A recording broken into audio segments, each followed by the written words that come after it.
거룩하신 하나님 아버지, 감사합니다. 어둠이 채 가스지 않은 이른 새벽부터 종일토록 예배가 이어지고 세우신 원로 목사님의 말씀을 통해 은혜 받고 주님께 영광 올려드릴 수 있도록 우리 명성교회를 복주시고 사랑하여 주시니 감사합니다. 하늘의 역사를 가장 먼저 맛볼 수 있는 이 아름다운 성전에서 주님의 임재를 갈망합니다. 이 밤에도 말씀으로 저희를 붙들어 주옵소서. 기도로 세워진 이 나라가 혼돈과 불안의 전국 속에서 주일을 맞아 만군의 하나님 여호와께 예배 드립니다. 성령을 따라 살아가게 하여 주시사 분열의 영을 거두게 하옵소서. 자기 소견에 오른 대로 살아가는 인생이 한 명도 없도록 깨어 기도하게 하옵시고 주의 구원의 즐거움을 회복해 하옵소서. 나의 생각들을 내려놓고 오직 주님만을 바라게 하옵소서. 산불로 인해 가족과 삶의 터전, 꿈과 소망을 빼앗긴 주님의 백성들을 기억하여 주옵소서. 눈물로 봄을 맞이하는 절망의 땅 위에 창조주께서 베푸시는 태초의 생명력으로 이 땅에 상한 것을 회복시켜 주옵소서.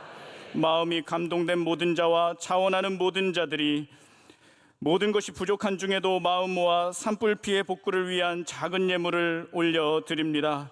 모든 것을 새롭게 하시는 주님이시여, 어서 이 공경에서 저희를 구원하여 주옵소서. 사순절 기간을 보내고 있습니다. 무거운 짐진 자 다 내게로 오라 말씀하신 주님, 사순절을 맞아 예수 그리스도의 십자가의 고난을 묵상하오니 우리의 질고를 지고 우리 슬픔을 당하신 주님의 고통스러운 얼굴을 바라보며 죄 많은 저희들은 오늘도 우리의 멍에를 주님께 맡깁니다. 연약한 저희들을 용서하여 주시고 세상에서 구원을 바라는 어리석음을 범하지 않도록 십자가 아래 겸손히 무릎 꿇게 하옵소서. 2025년 블레싱 대신방이 계속되고 있습니다. 각 가정마다 오랫동안 기도해온 모든 기도의 소원들이 다 응답되게 하여 주옵소서. 오늘도 주님의 몸된 교회를 섬기고 봉사한 거룩한 성도들, 먼 곳에서 저녁 예배 은혜를 사모하며 달려나온 주님의 백성들이 말씀 앞에 섭니다. 담임 목사님을 통하여 귀한 말씀 전해주실 때 무엇과도 바꿀 수 없는 은혜의 시간이 되길 원하오며 이 모든 말씀 예수님의 이름으로 기도하옵나이다. 아멘. 오늘 우리에게 주시는 하나님의 말씀은 신약성경 사도행전 19장 11절로 20절 말씀입니다. 신약성경 221면쯤에 있는 사도행전 19장 11절로 20절 말씀을 저와 여러분이 한 절씩 교독하겠습니다. 하나님이 바울의 손으로 놀라운 능력을 행하게 하시니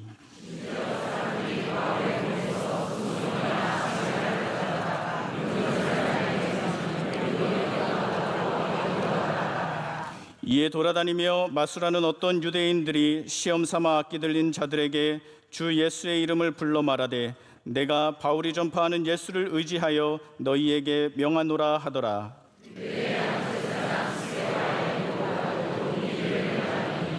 악기가 대답하여 이르되 내가 예수도 알고 바울도 알거니와 너희는 누구냐 하며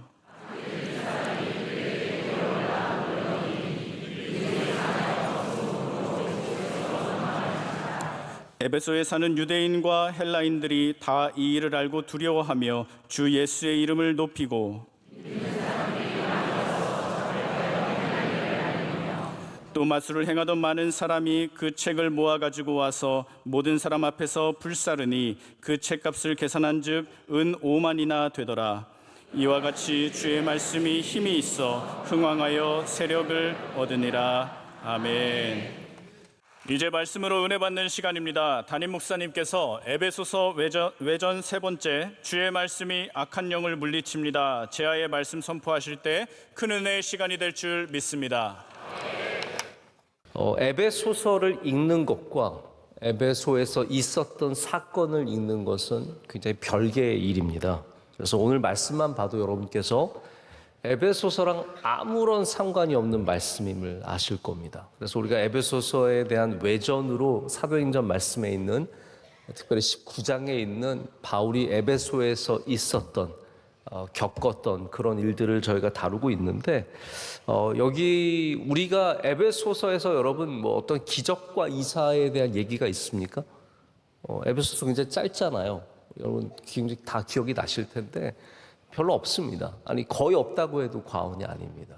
에베소서에서 기적을 다루고 있지 않은데 오늘 우리가 이 말씀에서 에베소에서 있었던 사건 속에서는 하나님의 말씀이 있는 곳에 성령이 있는 곳에는 반드시 기적이 있다는 것을 우리에게 보여주고 있습니다.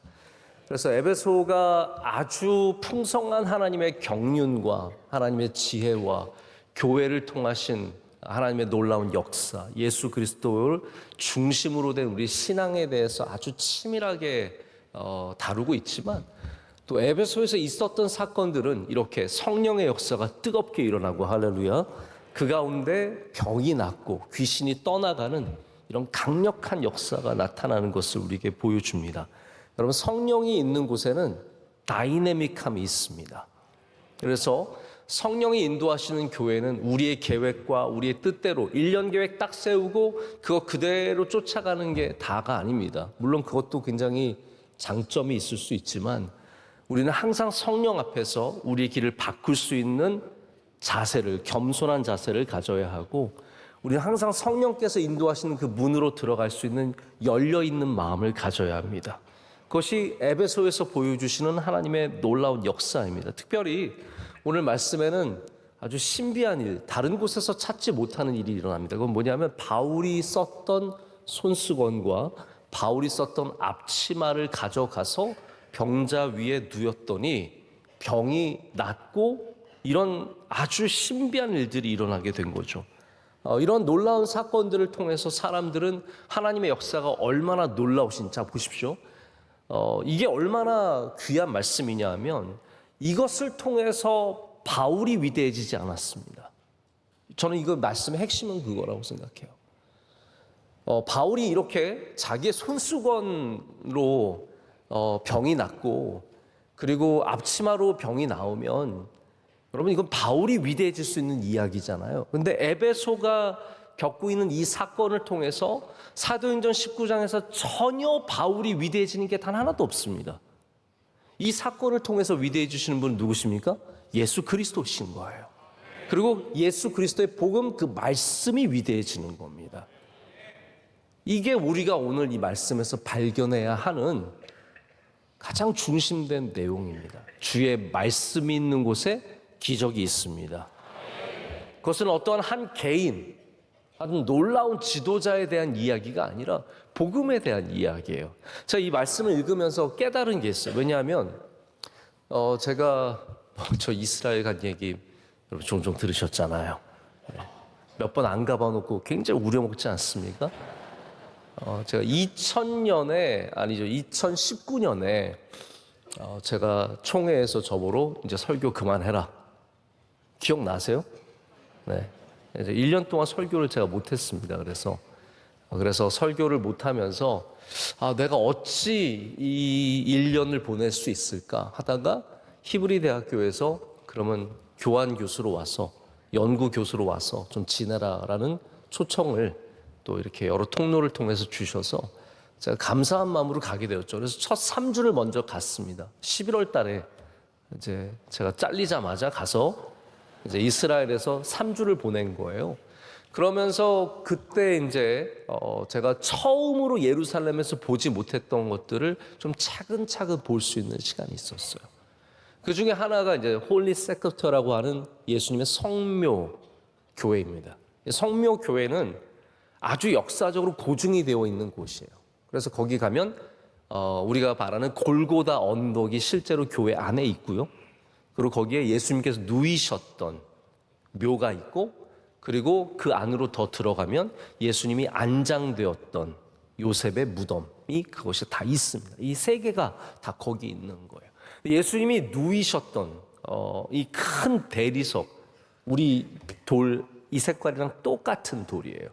그게 이제 중앙에 있는데 제가 위에 골고다 언덕에 가서 막 은혜를 받고 이렇게 밑을 보니까 인도에서 오신 수많은 카톨릭 교인들이 손수건을 이만큼 가져와서 그 예수님 누이셨던 침상을 닦는 거예요. 닦고 다시 접고 놓고, 또 닦고 다시 접고 놓고, 또 닦고 다시 접고 놓고. 뭐 하는 거예요? 이거 가져가서 나눠주는 거예요.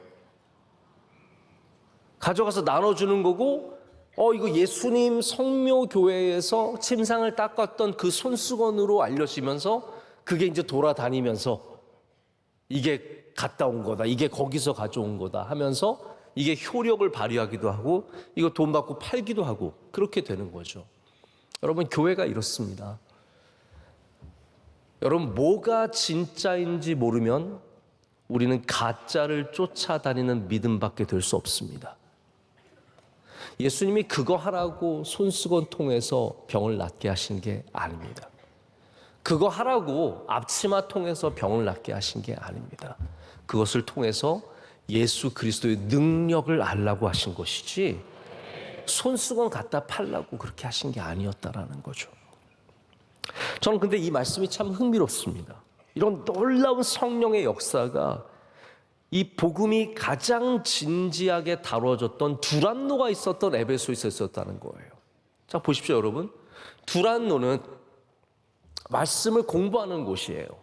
복음이 아주 진지하게 전해진 곳입니다. 여러분, 바울 보세요. 바울은 웃음기가 없는 사람이에요. 제가 바울을 잘 알지는 못합니다. 제가 바울을 연구한 학자도 아니고, 그러나 제가 성경을 우리 이미 고린도 전서도 강해를 하고 여러분과 이렇게 골로새서도 강해를 하면서 또 사도행전도 제가 강해를 했던 적이 있기 때문에 저도 나름대로 바울에 대한 정보가 어느 정도 쌓여 있는데, 바울은 한마디로 재미없는 사람이에요. 여러분이 바울 목사님 오셔서 여기서 목회하시면 굉장히 은혜 받을 것 같죠? 다 유두고처럼 졸다 떨어져 죽는 게 우리의 현실이 될 가능성이 굉장히 큽니다. 저는 그 형제를 비난하지 않습니다. 왜냐하면 누구나 그렇게 될 수 있기 때문이에요. 바울은 재미있는 사람이 아니에요. 두란노에서 바울이 막 재미있게 막 웃기면서 막 들었다 놨다 그러면서 복음을 전했을까요? 전 그렇게 생각하지 않아요. 그런데 그렇게 어쩌면 웃음기 하나 없는 복음만, 완전히 주님의 말씀만 집중하고 있는데 동시에 어떤 사건들이 일어나요? 놀라운 성령의 역사가 일어나고 있었다는 거예요. 여러분, 그래서 소리치고 막 외치고 막 불받아라, 그래 신유 집회해야만 성령의 역사가 일어나는 게 절대로 아닙니다. 예수 그리스도의 복음을 붙잡으면 성령의 역사가 일어납니다. 초대 교부 중에 하나인 터툴리안이 유명한 말을 했습니다. 아테네와 예루살렘은 상관이 없다. 이 말이 무슨 말이냐면, 우리 기독교의 본산지인 예루살렘과 세상의 사상의 본산지인 아테네는 아무 상관이 없다는 얘기예요. 이거 우리 신학을 공부한 사람들은 이 얘기를, 유명한 얘기이기 때문에 다 알고 있습니다. 근데 이걸 좀 바꿔서 말하면 이렇게 말할 수 있어요. 말씀과 기적은 상관없는 것처럼 느껴질 수 있습니다. 복음은 복음이고 기적은 기적인 거예요. 하지만 하나님께서는 지금 가장 세속적인 도시인 에베소에서 하나님의 말씀이 선포되게 하셨고, 그 말씀이 선포되자 놀라운 기적이 일어나기 시작했습니다. 그리고 그 일들은 에베소에서만 있었던 것이 아니라 로마에서 그런 일들이 있었고, 런던에서 그런 일이 있었고, 뉴욕에서 그런 일이 있었고, 그리고 대한민국 서울에서도 바로 복음이 전파되는 모든 곳에서는 하나님의 놀라운 성령의 역사가 있었다는 겁니다. 여러분, 어려움이 있으십니까? 말씀을 붙잡으십시오. 환난 중에 계십니까? 말씀을 붙잡으십시오. 여러분이 이겨내야 할 시험이 있으십니까? 말씀 앞으로 나아가시길 축복합니다. 주 예수 그리스도의 말씀이 우리에게 놀라운 기적을 베풀어 주십니다. 귀신이 떠나가고 병이 낫고 우리가 상상할 수 없는 놀라운 일들이 말씀을 통해서 이루어지는 것이죠. 그래서 오늘 본문 말씀의 마지막 절이 우리가 전혀 예상하지 못한 결론을 내는 거예요. 오늘 이 축기와 이런 사건들 보면서 우리가 어떻게 20절 말씀이 쓰여질 줄 알았겠습니까? 그런데 20절 말씀은 이렇게 말합니다. 이와 같이 주의 말씀이 힘이 있어 흥왕하여 세력을 얻으니라. 이게 무슨 말이에요? 이와 같이라는 말은 그러니까 귀신이 쫓겨나고 마술을 행하던 사람들이 그들의 주술책을 불태우는 이런 놀라운 일들이 바로 예수 그리스도의 복음이 힘이 있어서 흥왕하여서 세력을 얻고 있기 때문에 되었다라고 말하는 겁니다. 그래서 오늘 말씀은 우리에게 주 예수 그리스도의 말씀이 있는 곳에 기적이 있다라는 것을 보여줍니다. 물론 사도행전은 여러분 사도행전 전체를 한번 보시죠. 전체를 보면 기도하는 곳에 기적이 있고, 할렐루야, 기도하는 곳에 기적이 있고 찬양하는 곳에 기적이 있습니다. 바울과 실라가 옥에 갇혔을 때 그들이 기도하고 찬송했습니다. 하나님께 예배했습니다. 그러자 옥문이 흔들리고 사슬이 풀리고, 할렐루야, 놀라운 기적이 일어나요. 여러분, 찬양하는 곳에 귀신이 떠나가고 병마가 떠나가는 기적이 있습니다. 오늘 예배 때도 이미 찬양 통해서 은혜 많이 받으셨을 겁니다. 여러분, 그 능력이 얼마나 귀하고 큰 줄 아셔야 돼요. 요즘에 우리 교회에 가장 예수님 다음으로 인기 있는 분이 김의신 박사님이 되신 것 같아요. 오래전부터 김의신 박사님은 암을 치료하시면서 깨달으신 게 있어요. 찬양하면 몸이 건강해진다는 거예요. 그래서 여러분, 건강하길 원하시면 찬양대에 들어가시거나 찬양을 들으실 때 은혜를 많이 받으시면 됩니다. 건강해집니다. 사람이 눈물이 나야 할 때 눈물이 나야 건강한 거고요, 웃어야 할 때 웃어야 건강한 겁니다. 보십시오. 시험 들면 웃어요, 안 웃어요? 안 웃어요. 제가 교회에서, 우리 교회 명성교회에서 목회하면서 이분이 찐 우리 교인이구나 아니구나 뭐로 아는지 아십니까? 웃는 거 보고 알아요. 정말입니다. 이렇게 말할 때 함께 웃을 수 있는 사람은 찐 우리 교인인 거예요. 그럼 반만 우리 교인인 거예요. 절대로 안 웃으려고 그러면 여기 와 있지만, 죄송하지만 예수님 믿겠지만 우리 교인은 아닌 거예요. 여러분, 울어야 할 때 울어야 합니다. 그게 우리를 건강하게 합니다. 그래서 예수님 앞에서 우는 게 우리를, 영혼을 건강하게 하고 육신을 건강하게 합니다. 제가 이번에 비행기를 타고 오는데, 여러분, 비행기가 제가 왜 비행기에서 왜 기도가 되고 왜 말씀이 잘 익히고 했는지 잘 몰랐는데 어느 목사님이 가르쳐 주시더라고요. 비행기에서 기도를 하나님 잘 들으신다. 왜냐하면 더 높이 있어가지고.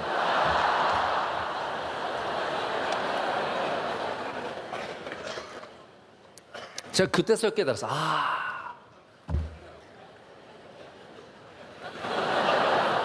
일리가 있다. 말씀이 있는 곳에서 기적이 있는 겁니다. 찬양이 있는 곳에 기적이 있습니다. 기도가 있는 곳에 기적이 있습니다. 그래서 오늘 말씀은 누가가 이제 예수님의 옷자락 막 만지고 나왔던 혈루병 그 여인의 어떻게 보면 오마주를 지금 여기서 다시 일어나는 사건을 통해서 우리에게 보여주고 있는 겁니다. 저는 기적은 분명히 있다고 믿습니다. 미국의 리 스트로벨이라고 하는 목사님이 있습니다. 이분은 유명한 법대 중에서는 사실 제일 좋은 법대 중에 하나가 예일대 법대입니다. 리 스트로벨 목사님은 예일대 법대를 나오시고 시카고 트리뷴에서 기자 생활을 하다가 목사가 되신 분이에요. 그래서 이분은 여러 가지 좀 추적하고 그것을 발견해내는, 찾아내는 일을 굉장히 좋아하시는 분이세요. 이분이 쓰신 첫 번째 책이 뭐냐면 예수는 역사다. 예수님을 추적하는 그런 책을 쓰셨고, 이제 변증적인 책을 많이 쓰시죠. 그 중에 또 하나가 뭐냐면 기적인가 우연인가라는 제목의 책이 있습니다. 제가 몇 년 전에 이 책을 읽으면서 굉장히 많이 은혜를 받았어요. 정말 아직도 세계 곳곳에 문명 사회에 이 세상의 중심이라고 하는 곳에 가장 똑똑한 사람들 사이에서 지금도 여전히 기적이 일어나고 있다는 거죠. 여러분, 기적은 있습니다. 제가 이번에 뉴욕을 잠시 가게 된 이유는 뉴저지에서 세계 기독교 방송 협회라는 단체에서 우리 매년 모이는 모임을 가졌기 때문입니다. 근데 여기에 가서 이제 폐회 예배를 목요일 밤에 드리는데 예배 설교를 두 분이서 하셨어요. 원래 맡으셨던 목사님이 있는데 그 목사님이 선교사님 좀 간증을 듣자 그러면서 케냐에서 오신 새로운 회원분이셨는데 케냐에서 라디오 방송을 하신 한국 선교사님이 계세요. 그 선교사님이 오셔서 또 잠시 간증을 하셨는데 제가 들으면서 너무 은혜를 받았어요. 이분이 키가 작으신 피터라는 선교사님이세요. 저 나이가 이제 전혀 가늠이 안 됐는데 이분이 원래 한국에서 영어 학원 강사를 오랫동안 하시면서 돈을 많이 벌고 그러다가 케냐로 선교를 가게 되신 거예요. 케냐에서 선교사님 중에 그분의 스승 되시는 다른 선교사님이 계셨는데 이분이 오래전에 케냐에서 라디오 방송을 하기 위해서 이제 라디오 신청을 해놓은 거예요. 근데 이분이 돌아가실 즈음에서야 그게 95.2 여러분께서 아시겠지만 라디오도 몇 번냐에 따라서 그게 다 수준이 있는 겁니다. 95.2는 굉장히 좋은 메가헤르츠예요. 그렇죠? 우리나라 클래식도 제일 유명한 게 95.1, 95.9 그런 거 아니에요? 문화 활동을 안 하시니까 너무 극동 방송만 들으셔가지고 106.9만 들으셔가지고 그러신지 몰라도 아무튼 그쪽이 괜찮은 레인지거든요. 95.2를 받은 거예요. 근데 이분은 절대로 하고 싶지 않았어요. 너무 힘든 일이기 때문에 절대로 불가능한 일이었어요. 게다가 이 방송을 딱 받았을 때가 코로나가 터졌을 때예요. 그래서 한국에다가 방송 기자재를 다 요청을 했는데 방송 기자재는 왔는데 사람이 못 와요. 이분이 전부 다 설명서 보면서 설치를 했는데 그러니까 나오겠어요? 안 나오는 거예요, 방송이. 한 달 동안 헬로우 이것만 했는데 방송이 안 나와요. 근데 어느 날 갑자기 헬로우 했는데 헬로우가 나온대요. 그것도 기적 아닙니까? 어떻게 기계가 안 되던 기계가 한 달이 되니까 돼요. 그것도 웃긴 거잖아요, 여러분. 물론 여러분 집 TV도 때리면 되고 또 그런 게 있으니까 말 안 들으면 또 기계들은 또 때리면 되잖아요. 리모컨이 안 되면 팍 치면 또 리모컨이 되고 그런 게 있습니다. 근데 이분이 그러다가 한국에 갔는데 직장암 말기라는 것을 알게 됐어요. 그래서 4개월밖에 못 산다. 그러니까 케냐 가서 사람들에게 인사를 하고 돌아와라. 치료를 하자. 그래서 이분이 케냐 와서 다 인사를, 나 이제 죽으니까 여기에 사역을 잘 이어받아 달라고 이렇게 인사를 하고 한국 들어갔대요. 들어가서 수술을 받고 치료를 받는 가운데 이분이 60세에 그렇게 됐는데 60세에 자기가 암에 걸렸을 때 사랑하는 여인을 처음 만난 거예요. 지금까지 총각으로 살다가 60세의 직장암 말기에 사모님을 만나서 결혼을 했어요. 이런 무책임한 사람이 어디 있어요?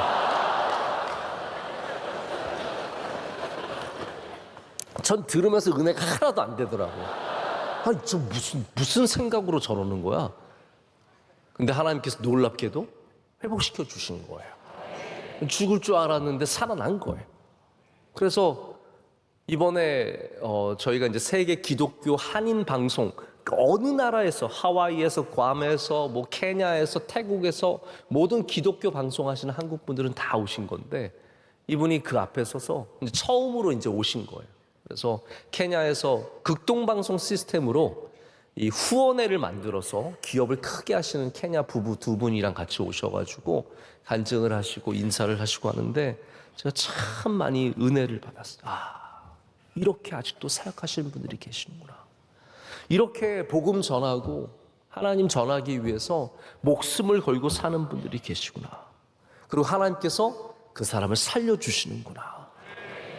완전 기적이잖아요. 라디오를 얻은 것도 기적이고, 이분이 60살에 결혼한 것도 기적이고, 직장하면서 난 것도 기적이고, 그 방송이 절대로 될 수 없는 방송인데 그게 방송이 지지직 어떻게 이어져서 방송이 되어서 지금 케냐 전국에 나가고 있다는 이 모든 것이 기적입니다. 여러분, 복음이 있는 곳에 기적이 있습니다. 말씀이 있는 곳, 두란노가 있는 곳에 기적이 있었다는 사실을 기억해야 합니다. 신유 집회가 있어서 목사님이 막 해야만 생기는 게 아니라는 거죠. 막 소리를 질러야만, 내가 소리를 질러야만 병이 낫는 것이 아니라 손수건만 얹어도, 어떤 기술이나 우리의 레토릭이 필요한 것이 아니라, 다양한 퍼포먼스가 필요한 것이 아니라 하나님의 능력만 있으면, 저는 손수건이 그걸 상징하는 거라고 생각을 합니다. 손수건이 있어서가 귀한 게 아니라, 이거 아무것도 아닌 것이 있어도 하나님의 능력만 있으면 된다는 것을 보여주는 거예요. 이건 그래서 절대로 바울의 능력이 아니에요. 그건 아무것도 아니에요. 손수건, 앞치마, 아무것도 아니지만 하나님께서 능력을 주시면 작은 자의 기도를 통해서도 기적이 일어날 수 있는 것이고, 구역원들끼리 모여서 기도해도 기적이 일어날 수 있는 것이고, 여러분이 밤에 잠깐 기도해도 기적이 일어날 수 있는 줄로 믿습니다. 그래서 에베소에서 일어나는 기적은 성령의 역사가 지금 바로 우리의 자리에서도 일어날 수 있음을 알려주는 겁니다. 저는 여기서 몇 가지 감동이 되는 좀 포인트가 있습니다. 첫 번째는 제가 감동받은 건 뭐냐면, 바울 자신도 자신의 능력을 자랑하지 않았다는 것입니다. 이게 복음에 사로잡힌 사람의 본질입니다.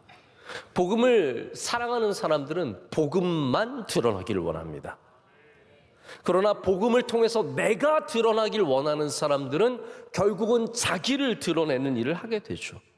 그럼 많은 부흥사들이, 부흥사뿐만 아닙니다, 소위 능력이 있는 목회자들이, 목회자만 그런 게 아니죠. 장로님 중에서도 신유 역사 하시는 분들, 권사님 중에 기도빨 있다는, 기도빨이다, 저 옷빨 이런 건 들어봤을 때 기도빨이 뭔지는 좀 잘 모르겠어요. 소위 그런 거 있다고 하시는 분들이 얼마나 그 능력을 자랑합니까? 제가 기도하면 누가 낫고 누가 와서 나한테 기도받고 나왔고, 줄줄줄줄 읊습니다. 저는 그런 이야기 들을 때마다 이분이 하나님의 능력을 말씀하시는지 자신의 능력을 말하는지 구분이 안 될 때가 많습니다. 바울이 에베소서를 쓰면서 내가 얼마나 능력 있는 사람인지 왜 쓸 수 없었을까요? 다 알고 있는데, 내가 그때 그러지 않았느냐? 손수건만 갔는데 그 사람이 낫지 않았느냐?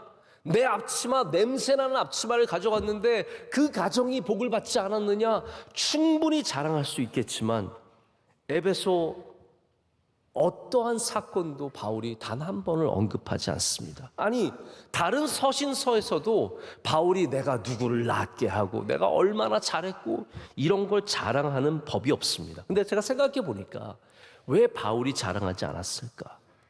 내가 막 되게 자랑하고 싶은데 할 말 되게 많은데 참고 참았을까요? 아니면 애초에 바울이 생각도 하지 않았을까요? 저는 후자라고 생각해요. 바울이 자랑을 하지 않은 것은 내가 되게 자랑하고 싶은데 이거 내가 자랑하면 겸손하지 않은 거니까, 교만한 거니까, 사람들이 보기에 나쁜 거니까 하지 말아야지, 참아야지 해서가 아니라, 바울 스스로가 그것을 자랑할 것을 조금도 여기지 않았기 때문이라는 거예요. 생각조차 들지 않았다는 겁니다. 어떤 목사님은 선한 일을 하고 자신이 그런 일을 했는지조차 관심이 없는 사람이 있는가 하면, 어떤 목사님은 그 일을 너무 잘 인식하고 있어요. 내가 선한 일을 했지, 내가 훌륭한 사람이지. 그런데 내가 그래도 겸손해야 하니까 말하지는 말아야지. 이것도 나쁜 게 아니죠. 그런데 어떤 분은 참지 못하고 조금만 착한 일하고 조금만 좋은 일해도 그걸 끊임없이 반복해서 얘기하는 사람이 있습니다. 여러분, 바울이 쓰임받은 이유는 여기 있습니다. 바울이 왜 쓰임받았을까요?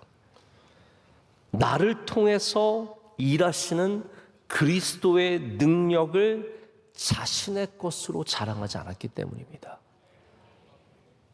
그리스도의 능력을 자신의 능력으로 자랑하지 않았기 때문인데 바울은 애초에 그런 마음 자체가 없었던 사람이에요. 그래서 바울이 계속해서 하나님께 쓰임받는 사람이 되는 겁니다. 제가 예전에 한번 종료주일이 되거든 나귀 설교를 한번 해보고 싶은 마음이 있었습니다. 그래서 제가 제목도 정해놨어요. 나는 나귀라서 행복합니다. 여러분, 나귀가 예수님이 위에 앉아서 사람들이 환호해 줄 때 자기가 대단한 것처럼 느끼면서 성으로 하면서 들어갔으면 그게 무슨 영광이 있겠습니까? 예수님 내리고 나면 아무것도 아닌 거예요. 그게 나귀 아닙니까? 저는 한번 오래전에 그런 경험을 한 번도 아니에요. 여러 번 하면서 제가 깨달은 게 있어요. 제가 미국에 있을 때 원로 목사님이 이렇게 오셔서 뉴욕에 오시거나 그러시면 뭐 제가 사는 곳이니까 막 인산인해로 사람들이 몰려와요.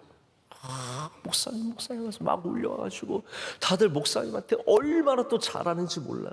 그러다가 원로 목사님 딱 떠나시면 다 사라져버려요. 단 한 명도 남아서 저에게 뭐 하나야 공부 잘하고 있니 이런 법이 없습니다. 다 사라져. 제가 그때 깨달았어요. 헛되고 헛되니 헛되고 헛되다. 여러분, 우리가 많은 사람들이 내 주변에 있고 많은 것을 내가 갖고 있고 그러다 보면 다 내 건 줄 아는 착각을 할 때가 있습니다. 우리가 다 주님의 것임을 알아야 합니다. 그런 사람들이 끝까지 쓰임받게 되는 것이고 내 건 줄 알면 실망하고 괴로운 거고 여러분 사람 떠나면 내 사람 아니었구나 생각하시면 되는 거예요.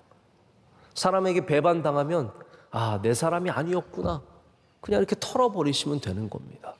그거를 다 내 사람인 줄 알고 내가 훌륭한 줄 알고 그러다 보면 모든 거 하나하나가 얼마나 크게 괴롭겠습니까? 바울이 담대한 걸 보십시오. 대만은 세상을 사랑해서 떠나갔다. 떠나가는 사람 떠나가는 거예요. 자기는 다 먼지 툴툴 털어버리고 다른 마을을 향해서 가는 거예요. 이게 우리가 가져야 하는 그리스도 복음 안에서 가져야 하는 마음인 줄로 믿습니다. 에베소의 기적은 예수님의 능력이 나타나는 모습이라고 말씀을 드렸습니다. 여러분 사도행전의 저자가 누가인 것은 잘 아실 겁니다. 그래서 누가가 쓴 게 누가복음과 사도행전인데 그래서 사도행전을 제2의 누가복음이라고 말을 하기도 합니다. 여러분 누가가 어떤 직업을 갖고 있었죠? 의사였습니다. 잘 아시죠? 그렇기 때문에 누가복음과 사도행전에 있는 병이 낫는 사건들은 다른 어떤 복음서보다 훨씬 더 자세하고 명확하게 기록이 되어 있습니다. 의사였기 때문에 병이 낫는 과정들을 더 자세히 봤고 그렇기 때문에 그러한 진술에 있어서 누가가 허투루 하는 법이 없었습니다. 굉장히 신뢰가 가는 얘기를 여기 써놨는데 손수건과 앞치마만으로도 병이 나았다고 우리에게 알려주고 있는 겁니다. 그런데 여기에서 특별히 이 사건을 기록하고 있는 이유가 있습니다. 여러분 항상 그렇습니다. 복음서는 모든 것을 다 기록하고 있는 책이 아닙니다. 선별하여서 복음과 관련되고 우리에게 전해져야 하는 이야기를 기록하고 있는 거예요. 병이 한두 사람이 나았겠습니까?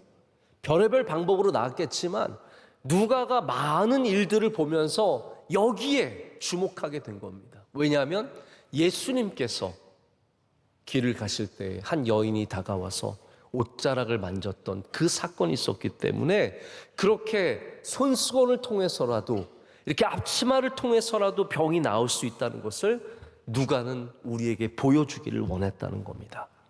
자, 여기 쓰이고 있는 앞치마라는 게 참 독특한 겁니다. 바울이 음식을 해서 앞치마일까요?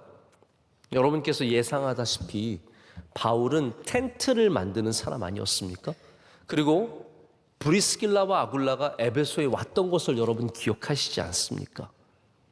여기에서 브리스길라와 아굴라와 바울이 함께 텐트를 깁는 일을 하면서 입었던 것이 앞치마예요. 썼던 것이 손수건입니다.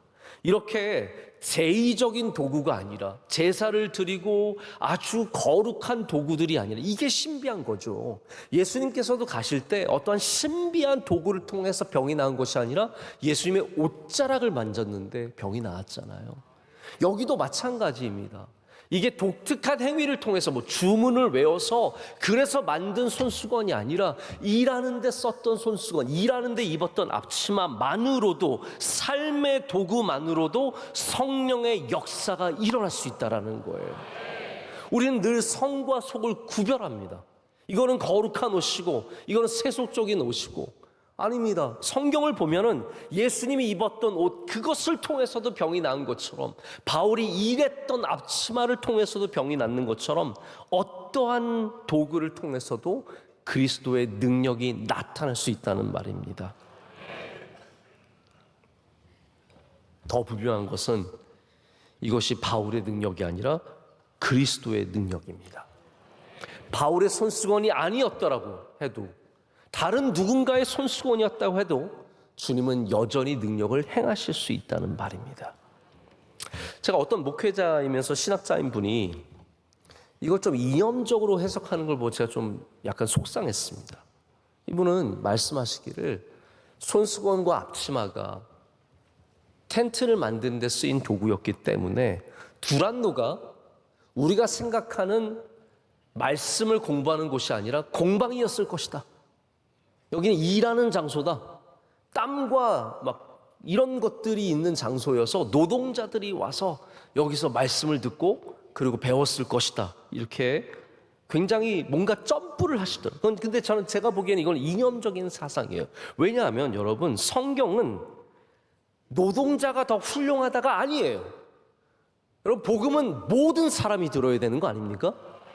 노동자가 더 귀해서 노동자가 듣는 것이 아니고, 철학자들이 귀해서 철학자들이 듣는 것이 아니고, 모든 사람들이 복음을 들어야 하는 것이 성경의 메시지인 거예요. 왜 두란노가 꼭 굳이 공방이어야 합니까?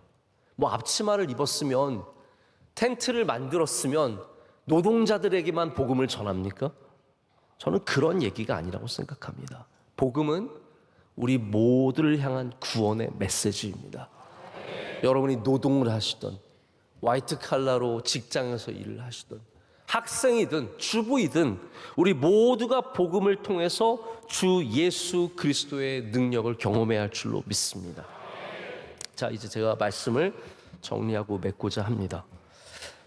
우리 모두가 저는 이 시대를 가짜의 시대다라고 좀 생각을 해봤습니다. 우리 모두가 가짜의 시대에 살아가고 있습니다.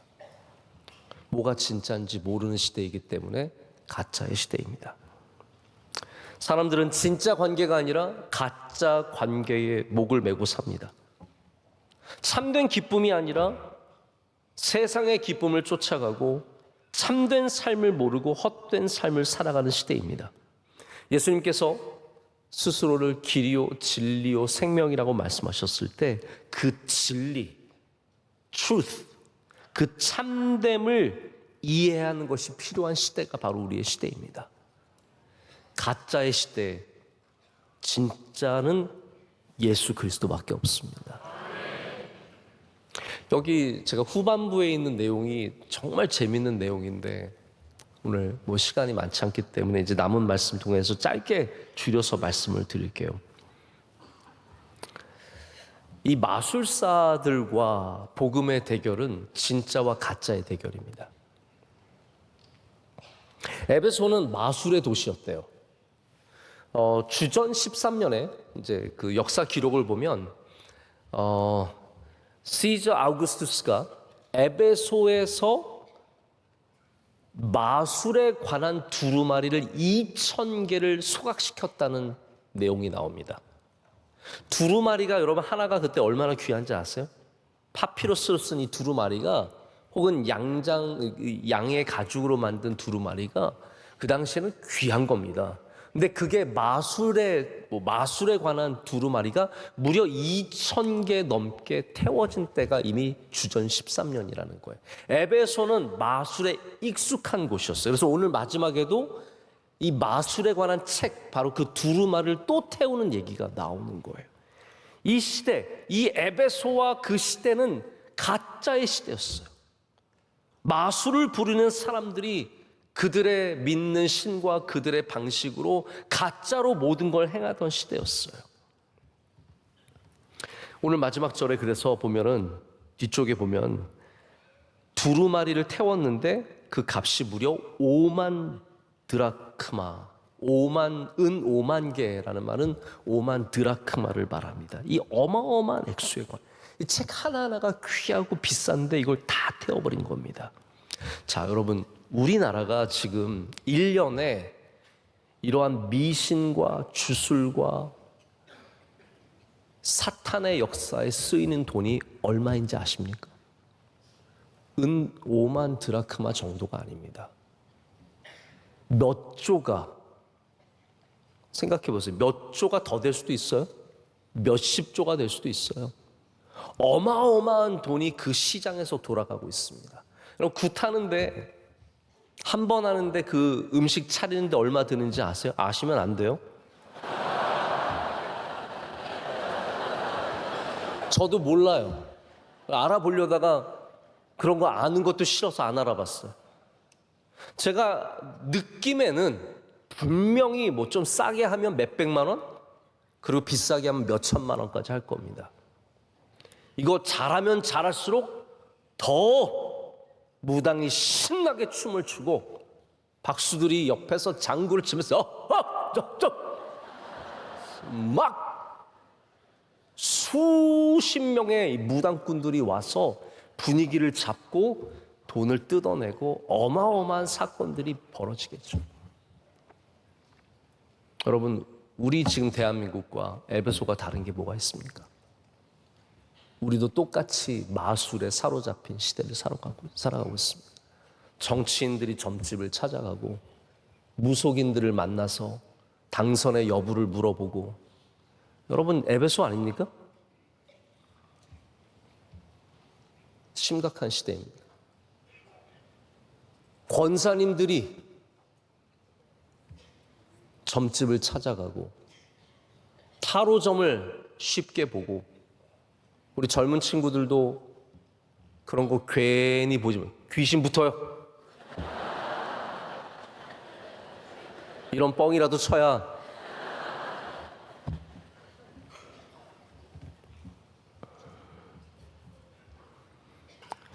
여러분, 이러한 마술이 있는 곳에서 우리의 진짜 믿음이 빛이 나야 합니다. 우리 진짜 믿음이 빛이 나야 합니다. 예수 그리스도를 주로 고백하는 진실된 믿음이, 이 교회가 빛이 나야 합니다.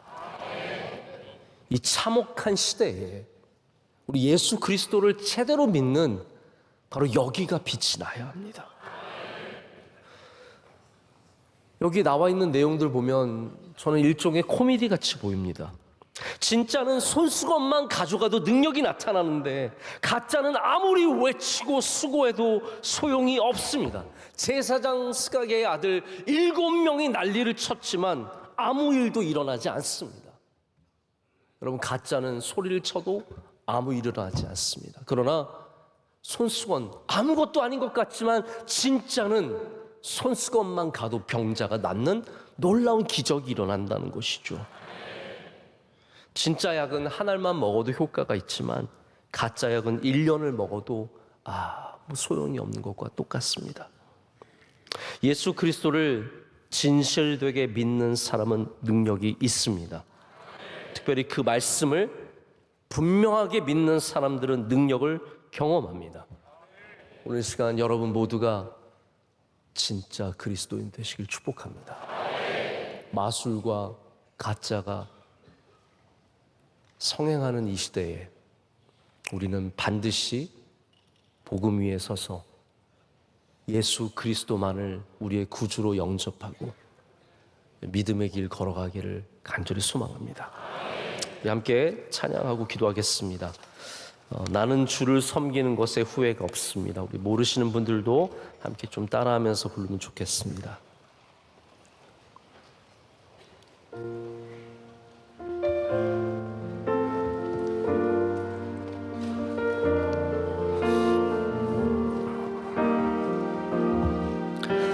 나의 평생에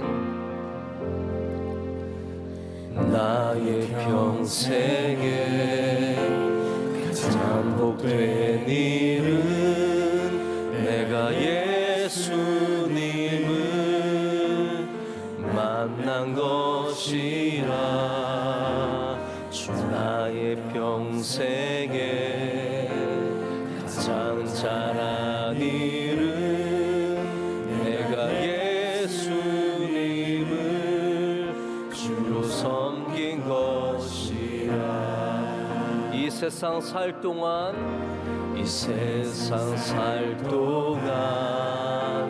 내가 걷는 길이 때로 험하여서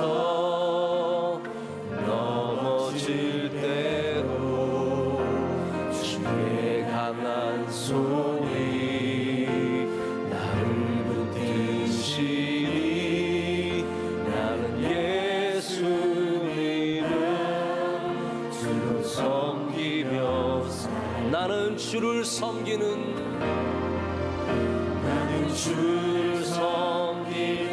것에 후회가 없습니다. 내가 걸어온 모든 시간 다 주의 은혜니 내가 걸어가는 모든 날 주만 섬기며 살리. 오직 예수 이름 부르며 살아가리. 나는 주를 섬기는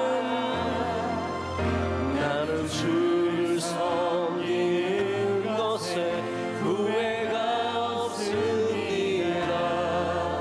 내가 걸어온 모든 시간 다 주의 은혜니 내가 걸어간 모든 날도 주만 섬기며 살리.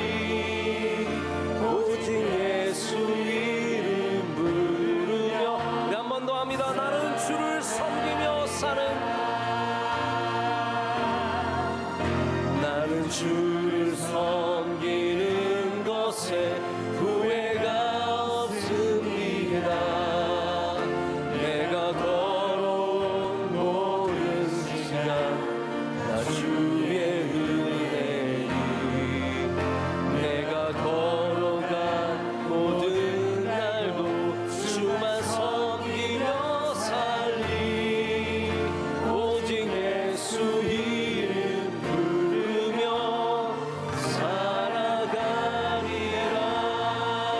이것이 나의 간증이요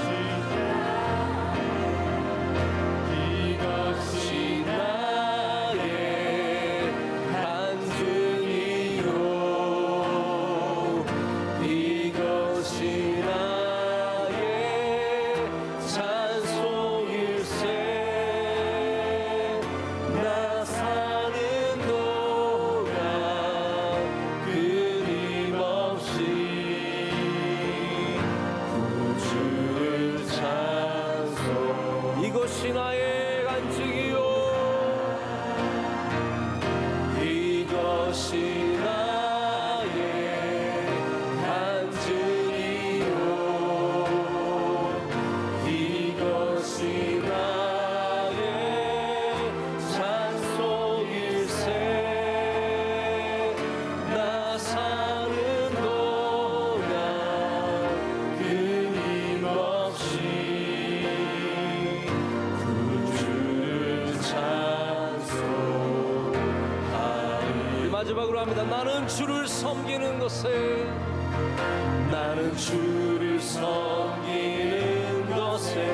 후회가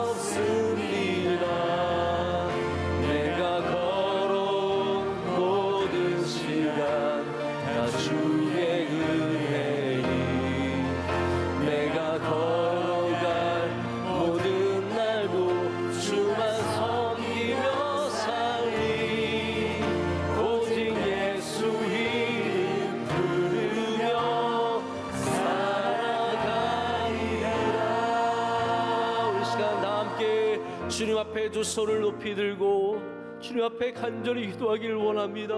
주님, 이 나라를 살려주시옵소서.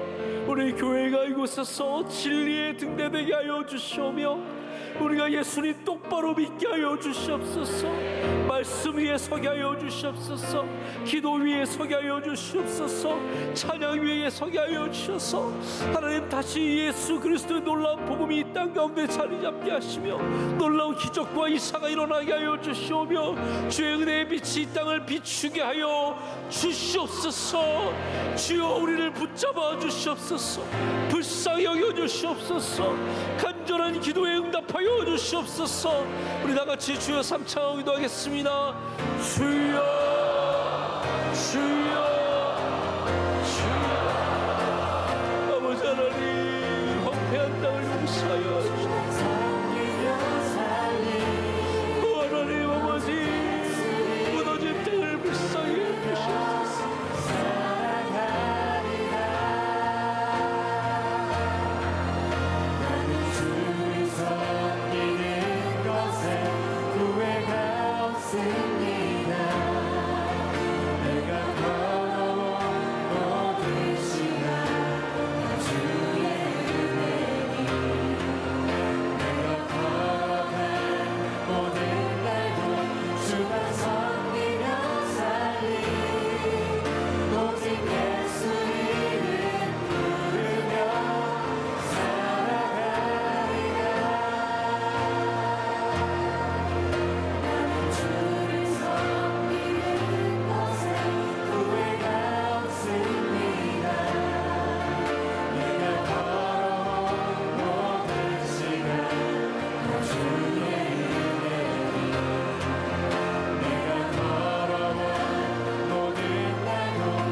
하나님 아버지, 우리를 사랑하시는 하나님 아버지,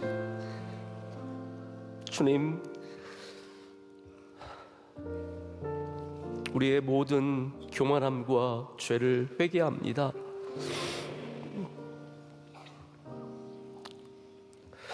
하나님, 이 시간 다시 주의 말씀으로 돌아갑니다. 말씀이신 주님 앞에 섭니다. 하나님께서 말씀으로 우리를 치유하여 주시고 우리를 고쳐주시고 회복시켜 주시옵소서. 하나님, 이 땅이 싱크홀처럼 깊이 무너져 내려가고 있습니다. 하나님, 다시 이 말씀 위에 세워진 나라 되게 하여 주시옵고 우리를 불쌍히 여겨 주시옵소서. 하나님, 우리가 교회들이 정치의 볼모가 되지 않게 하여 주시옵소서.